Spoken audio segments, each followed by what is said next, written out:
Obrigado, Tarcísio, pela excelente e abrangente exposição. Eu só fiquei preocupado com a coisa dos pedágios na Dutra.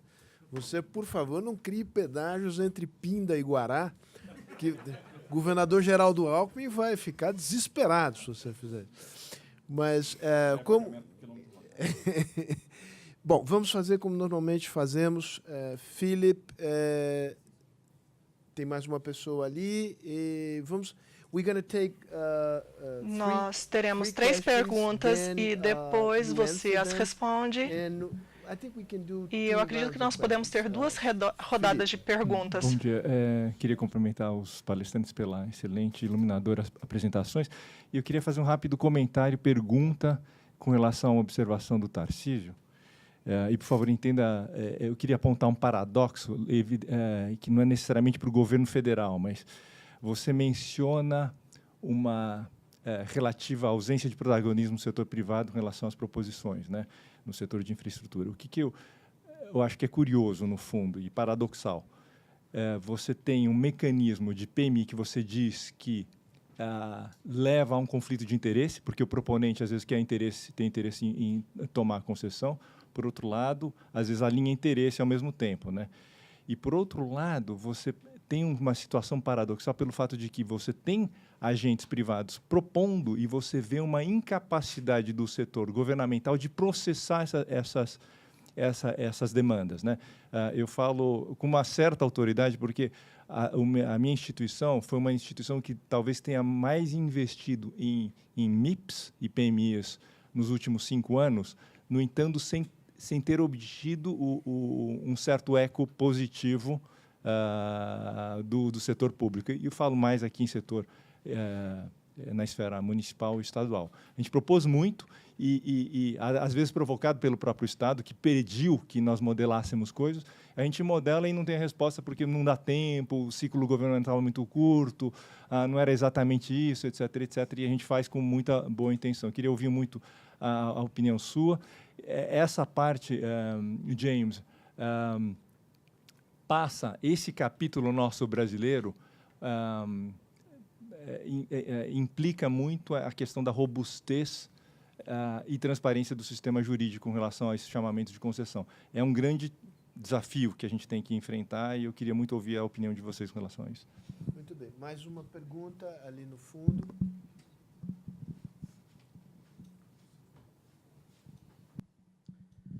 Opa, boa tarde. Meu nome é Francisco, sou professor de meio ambiente, para o nosso amigo Freitas, sobre a privatização da energia elétrica. Quero saber como vai ficar essa privatização sem que o contribuinte pague caro a conta. A ideia é privatizar, tudo bem, mas desde que a privatização seja votada ao benefício da população brasileira, sei que futuramente, depois da privatização de 5 anos, 10 anos, o povo começa a pagar o pato. Também sobre o saneamento básico. Hoje nós temos quase 200 milhões de brasileiros.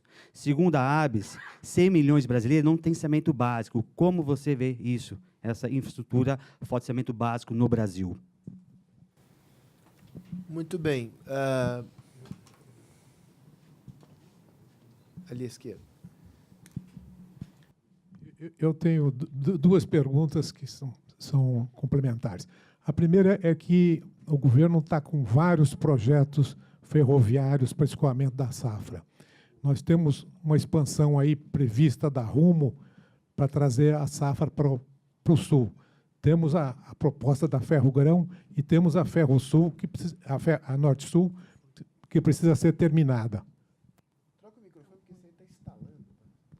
Então, nós temos aí 3 projetos de escoamento da safra agrícola, além da BR-163, que corre paralela à Ferrogrão. Me parece que vai haver mais estrada do que carga para ser transportada. Essa é a primeira pergunta que eu faço, se isso não pode acontecer. E a segunda pergunta que eu faço é que nós temos um problema sério na Via Dutra, eu também sou usuário da Via Dutra, mas nós temos um problema muito sério da Serra das Araras há muitos anos, e a concessão atual só vai poder ser licitada em 2021, ou pode ser licitada antes, mas o contrato vai até 2021. Quer dizer que até 2021 a gente continua com o mesmo problema que a gente tem hoje. Essa é a pergunta. Muito bem. Back to you, James. Yeah, You can go first. Can you? I didn't understand the first question. Would you please make your question again? Can you just do it in English? Because I didn't really understand the question. Okay, it makes me nervous, but let me try. Your English is very good. Thank you.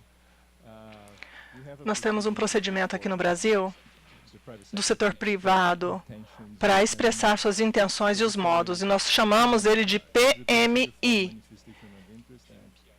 e MPI, que é a expressão de interesse privado, ou seja,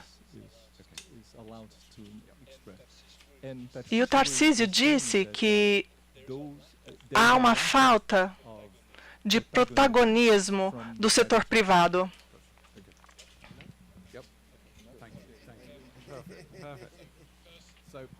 Então, pessoalmente, eu não gosto de PMI. Não é muito comum. E nos Estados Unidos nós vemos isso, aqui também. E por que eu não gosto disso? Porque volta ao ponto de que o setor público investe em recursos para desenvolver projetos. E meu ponto de vista é que no Brasil, ele faz esse desenvolvimento e depois coloca no setor privado. Então, nós temos que pensar qual é o papel correto desse setor privado. E, certamente, se você tenta encorajar a participação internacional, eles detestam isso, porque eles não entendem o mercado, eles acreditam que o conhecimento local é muito mais importante. Então, nós tentamos encorajá-los. E isso é muito difícil. Eu também acho que, se você verificar os relatos anteriores, por favor, me corrijam se eu estiver errado aqui, mas o que eu entendo em relação a esses relatos anteriores é que, se você excluir projetos desenvolvidos pelo EBP, se você exclui esses, então, aqueles que foram bem-sucedidos tanto na primeira fase quanto na segunda fase. Então, nós temos a competição aí que fica de lado. Eu não gosto. Minha opinião é que eu não gosto.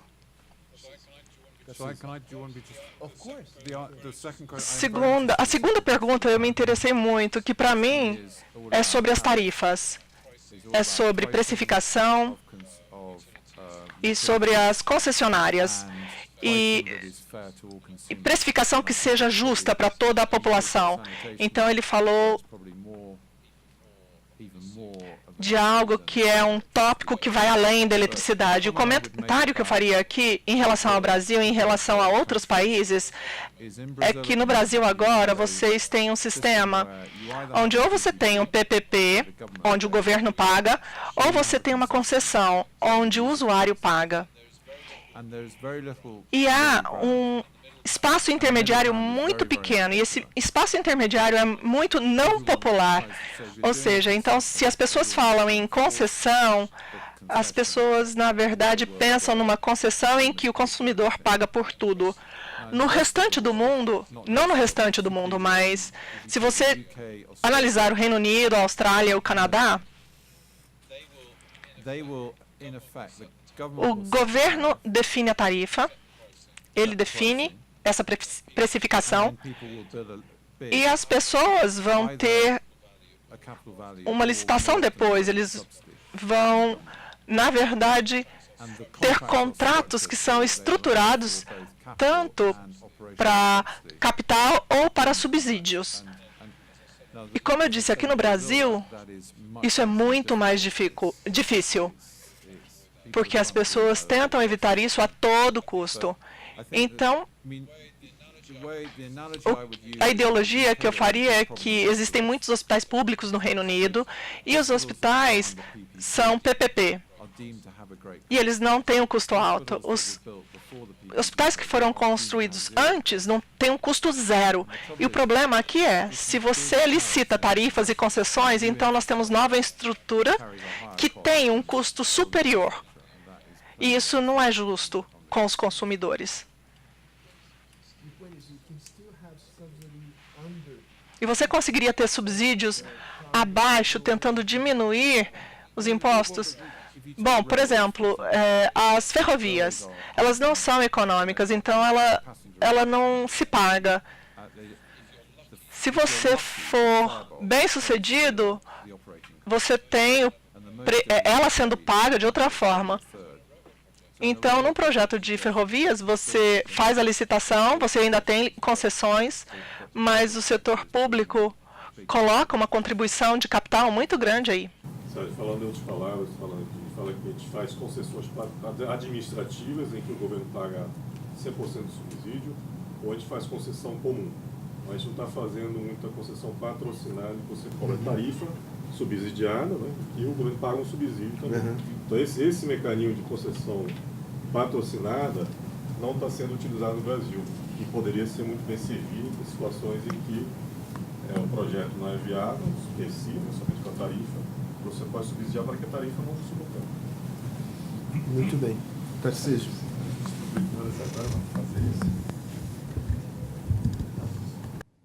Bom, vamos lá. Primeiro, a questão do paradoxo, né, participação da iniciativa privada, etc.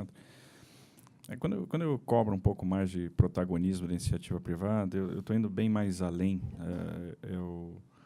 Eu acho que a iniciativa privada no Brasil tem aceitado tudo, até porque, em alguns setores, ela se serviu disso também, né? Se reclama, às vezes, que eu tenho um agente que foi indicado politicamente por uma agência reguladora, aquela agência não performa, mas eu aceitei aquilo. Então, está na hora da iniciativa privada não aceitar mais esse tipo de coisa, porque isso é o feitiço que se vira contra o feiticeiro depois. Eu coloco lá, em algum momento aquilo é muito bom para mim, em algum momento aquilo vai ser ruim. Aquilo vai paralisar o setor, aquilo não vai dar respostas aos problemas, que vai faltar musculatura técnica, né? Observe, a questão da prorrogação das ferrovias, hoje nós temos no Supremo 2 ações diretas de inconstitucionalidade contra a lei, então, que permite a prorrogação antecipada. E o que eu cobro, o que eu acho importante, é que a iniciativa privada, né, que as forças vivas, as confederações, aqueles que representam o setor produtivo, digam ao Supremo, ao Tribunal de Contas, é isso que a gente quer. Porque no Brasil a gente está cheio de gente criativa. Você pega, por exemplo, uma técnica que trabalha com o subprocurador-geral da República, ela tem um dogma, diz, não, a licitação sempre é melhor do que uma prorrogação. E ela fala com o subprocurador-geral da República e aquilo vira, não, então nós temos que fazer a licitação. Nós vamos esperar 10 anos para fazer a licitação das novas concessões ferroviárias? Nós temos esse tempo? Quantos milhões de toneladas nós vamos esperar, nós vamos deixar de movimentar pela restrição da nossa capacidade no setor ferroviário? Nós temos 10 anos para esperar? E se nós não temos, quem é que tem que falar isso para o Supremo? Além do governo, óbvio. Não seria iniciativa privada? Não é a Fiesp, não é a CNI, não é a CNA, não são as forças vivas? Esses caras têm que dizer, aqui está o interesse público, nós queremos isso. E isso é protagonismo. E esse protagonismo a gente não vê. Não, o governo tem que resolver esse problema. Não, não tem que resolver o problema, porque o problema não é do governo. O problema é do Estado, o problema é de todos. Então, falta essa capacidade de mobilização. E é óbvio, né? Por que as minorias são tão bem se mobilizam tão bem? Porque é minoria. É mais fácil você organizar uma minoria do que organizar uma maioria. Mas há de se ter essa capacidade de mobilização. A capacidade de mobilização está relacionada à capacidade de liderança. Então, a gente percebe aí uma crise de liderança. Há de se ter uma liderança que nos conduza para essa travessia, que nos conduza... A gente tem que mostrar onde é que está o interesse público. Nós precisamos das ferrovias e precisamos agora, não precisamos daqui a 10 anos. E eu não posso ter uma técnica lá do Ministério Público que acha que é mais bonito fazer licitação. Não, nós temos que fazer licitação, é sempre melhor do que uma prorrogação. Quem disse? Quem disse? E aí, há de se ter o protagonismo. Não, o que nós queremos para o país? E as forças vivas têm que manifestar o que elas querem. É óbvio que falta estrutura nos governos estaduais, municipais e até na União para processar essa quantidade de... Se pede, eu vou citar o exemplo do GDF lá. Quando o governador assumiu, né, ele pediu manifestação de interesse privado para 9 projetos, se não me engano, 10 projetos. E o que andou em já 3 anos de governo? Né? Nada, nenhuma. Não aconteceu absolutamente nada. Iluminação pública, gestão de outros ativos, parque da cidade, não sei o quê, não aconteceu nada. Há uma incapacidade, realmente, de se processar isso. O que a gente tem visto, pelo menos no plano federal, é que algumas PMIs foram bem-sucedidas, porque tivemos a sorte de ter estruturadores independentes, até por causa da característica do negócio, e deu certo, mas talvez isso seja uma exceção. Em regra, as PMIs têm sido muito mal-sucedidas, né, porque carregam em si uma série de questões, levam à assimetria de informação e um custo de transação muito elevado. Né? Então, a gente tem procurado não trabalhar com essa linha das PMIs mais, e temos procurado realmente investir na estruturação dos projetos, né, ou por meio da contratação, ou por meio da busca de multilaterais. Com relação à privatização da energia elétrica e a repercussão para o consumidor, há de se ver o seguinte, talvez nós tenhamos, talvez não, seguramente a gente tem o setor de energia, aquele que tem a melhor regulação. Né? A questão de você ter o operador nacional do sistema, você ter toda a energia fornecida e ter um mercado bastante consolidado, uma câmara de comercialização de energia elétrica, de certa forma, ela mitiga um pouco esse risco. O que se espera com a privatização da Eletrobras, pelo contrário, é ter uma empresa muito mais eficiente, e a partir do momento que você vai tendo a empresa mais eficiente, você vai tendo empresas paradigmas, e você vai poder estabelecer parâmetros de regulação mais regulatórios, a tendência é que isso seja revertido em benefício para o usuário. Né? Quem sabe? Quem sabe? Muito se falou, por exemplo, a gente ia leiloar as usinas da CEMIG. Aí o pessoal dizia que eram da CEMIG, né? Na verdade, as usinas eram da União. Isso vai repercutir desfavoravelmente para o consumidor de Minas Gerais. Absolutamente, porque, na verdade, aquilo é fornecido para o sistema, você tem hoje, né, um mercado funcionando com 70% da energia comercializado no sistema de cotas, 30% vai para o mercado livre, e aquilo é distribuído igualmente para todos os consumidores. Então, o consumidor de Minas vai ser lesado? Não, absolutamente. E haveria uma repercussão na tarifa em função dos riscos hidrológicos, em função da taxa de retorno, para amortizar o investimento, bonificação de outorga, etc. Vai ter. Era menos de 1%. Né? A tendência com o aumento de eficiência é ter também um equilíbrio, eu não acredito numa majoração de tarifa para o consumidor, pelo contrário. A questão de saneamento básico é uma tragédia brasileira, né, a falta de saneamento. O BNDES entrou numa empreitada de querer estruturar projetos de saneamento para uma série de estados, e eles deixaram de considerar algumas questões básicas. Primeiro, a zorra, que é a questão da regulação, da competência, né? Porque o saneamento básico é um serviço, né? E dentro da nossa Constituição, que reza lá o princípio da predominância do interesse, de interesse local. Então, a competência dos serviços de saneamento é municipal. Só que nós temos, historicamente, o saneamento gerido por empresas que são estaduais. Né? E hoje nós temos ainda as regiões metropolitanas. Então, estruturar projetos para que você seja bem sucedido na estruturação de um projeto de saneamento, há de se primeiro disciplinar a relação entre esses atores, e isso não é fácil. Estado e prefeitura. Né? Aliás, você não consegue fazer uma coisa sem anuência da outra. Né? Você não consegue, por exemplo, fazer nada na SEDAI se você não alinhar o interesse do governo do Estado e dos municípios da região metropolitana do Rio de Janeiro. São 12 municípios, sabe? Então, é extremamente complexo. Aí está chegando a eleição, vários governadores retrocederam, né, porque é impopular, né? Não, privatização sempre é um negócio, né, que não soa bem, e aí vem aquele movimento de trabalhadores, vão privatizar minha companhia, como é que vai ficar meu emprego, etc. E os governadores dão um passo para trás.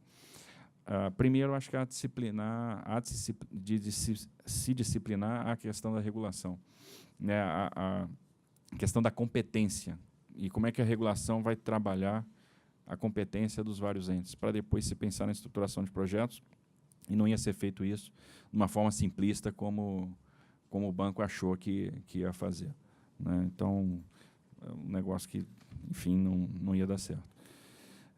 Em relação aos projetos de de ferrovia, né, Rumo, Ferrogrão, Ferrovia Norte-Sul, eu não creio que a gente vai ter hoje um problema de excesso de infraestrutura. Pelo contrário, eu acho que ainda falta.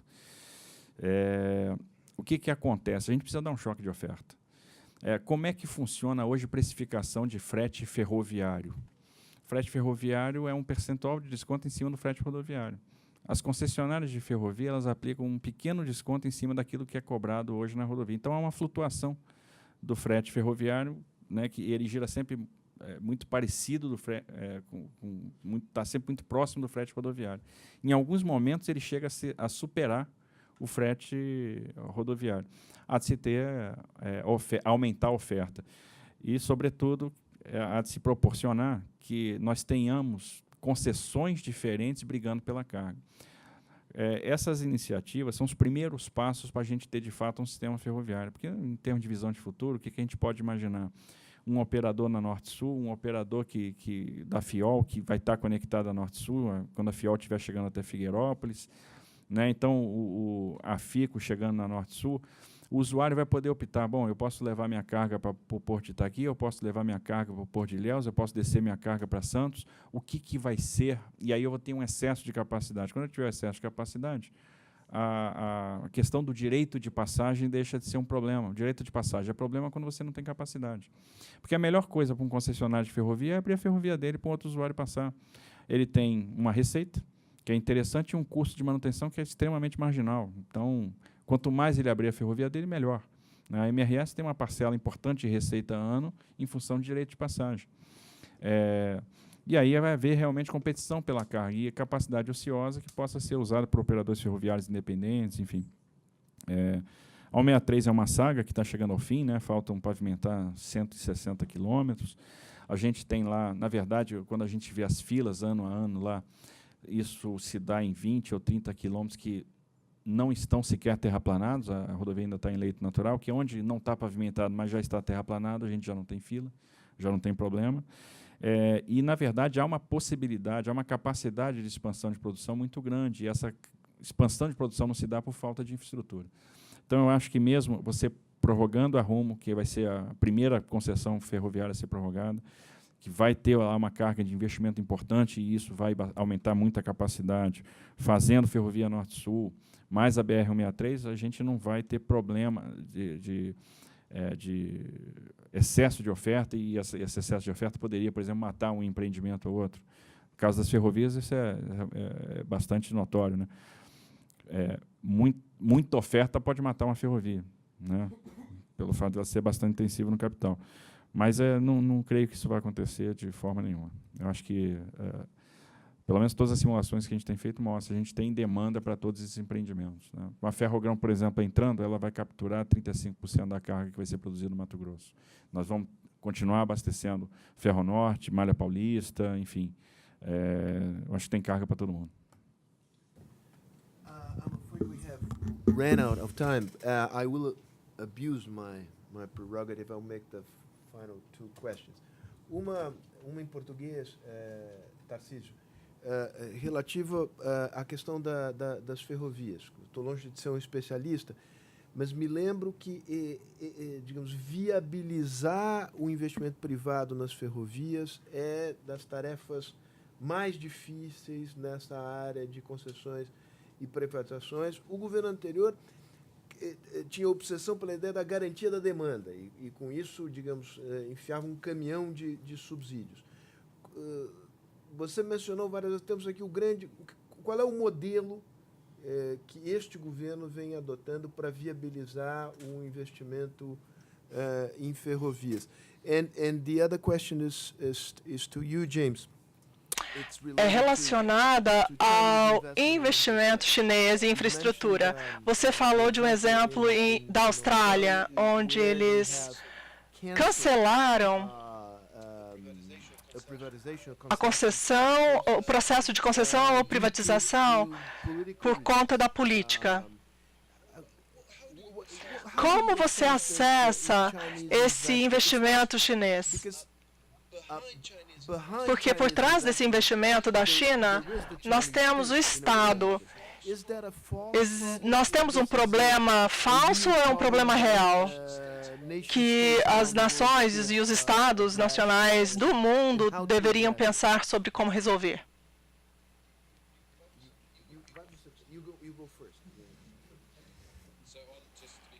Então, só para ter certeza do que você perguntou, eles não fizeram, não tiveram um conselho, na verdade, foi no último minuto.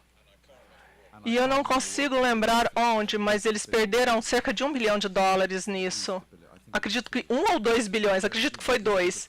Mas foi uma decisão política, foi uma decisão totalmente política em relação ao sentimento público, tentando angariar votos. E eu acredito que em relação à China, por exemplo, a China, para mim, eu vou muito para a China e todas as vezes que eu saio da China, eu penso que eu não sou menos do que eu era quando eu cheguei. Então, para ser honesto com vocês, é isso que eu sinto. Então, entendendo o que é a China e como ela funciona. E em relação a ser parceiro, isso é muito difícil em relação à China. A parceria é uma coisa complicada com os chineses. E eu vou falar de uma transição, é uma transição rápida. Por exemplo, eles costumavam ter uma forma de negociar. E o governo fazia principalmente EPC. Parte dessas eram negociações. E nós falávamos, nós vamos construir as estradas e vocês fazem os depósitos ou nos dão os commodities. Mas, eu diria que qualidade, confiança na qualidade do produto era um problema. E agora está totalmente diferente. Em relação às políticas, eu diria que é uma percepção e nós temos que encarar essa percepção como sendo também um problema, principalmente quando nós contratamos EPC para um fornecedor. EPC é um contrato de construção. Então, EPC é um contrato para construção. Então, nós temos esse contrato e quando você está do lado de contratação, você tem que saber quem você vai, na verdade, dar o respaldo, para quem que você está dando essa garantia.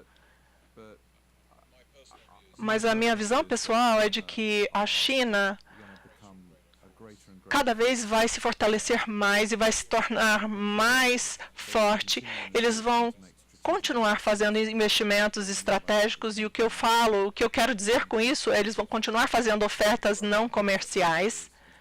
E eles estão competindo, são grandes competidores. Nós teremos, por exemplo, um tempo é um limite, e a Austrália já diz que os japoneses terão limitação.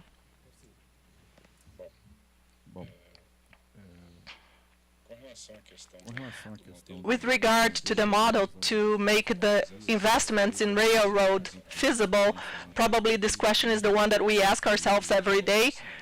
But the simple solutions, are they bad? Someone back there had a brilliant idea and said, let's copy the model of a country there. The Germans do this, let's use the open access. We have to have an infrastructure manager. And I have to have an independent railroad operator. And the government will guarantee the supply because this will generate risks for the government and for everybody. And then the manager of this demand will be Valak, and it will buy the demand of the railroad. So I wanted to actually propose a horizontal model for all the railroads in Brazil, and that's where we actually caused the first problem, because I disrespected the natural trend of the railroad. Sometimes the railroads should be explored vertically. And I have some other railroads that are adequate to a horizontal exploration or a mixed exploration. And these are the points that I should think in advance. How can I make Ferrogrão feasible if I open Ferrogrão for an independent investor or for an independent operator? Therefore, the manager wants to be off. who will manage this railroad? This railroad would need to have a different regulation. It would have to have its proper or its own regulation. Imagine an investor that invests 12 million there and faces the risks of supply, and we have to worry about these risks. And this is a private railroad because it's not linked to the rest of the net, and some restrictions of access should exist. So the manager of this infrastructure, if he will actually have control over the risk, I have to worry about this. The investors wouldn't be interested. And this is the East and West Integration Railroad project. Imagine if I am not sure of the points that it's actually connecting, I would be actually connecting nowhere to nowhere. So we actually have to think of the proper model of regulation, and each railroad should have its way of exploration. Some should be vertical, some should be horizontal, and others should be mixed. And if I am going to assure or guarantee a determined supply, I have to be sure about this, because I cannot have a load that is there for nothing. And we have thought about a stock of capacity that is actually a reserve stock. And then, who will pay for this capacity? We have just increased one railroad with more than 300 million tons in capacity. Imagine if we stock a percentage north-south, we will not have actually a stock. Imagine if I actually don't allow, when there is a demand, who will pay for it? It doesn't make sense to me. Then the regulation has to actually happen and be carried out for each case, and to actually mitigate all the risks so that these bids can be successful. And they are very challenging, and it's not easy to have a project of railroad with success. Muito bem. Ladies and gentlemen, thank you very much. Thank you very much for the questions. James, muito obrigado, James. Espero que você esteja aqui o ano que vem. Muito obrigado e espero que volte com muitos leilões realizados aqui com a brilhante participação do Tarcísio. Muito obrigado, gente. Um abraço.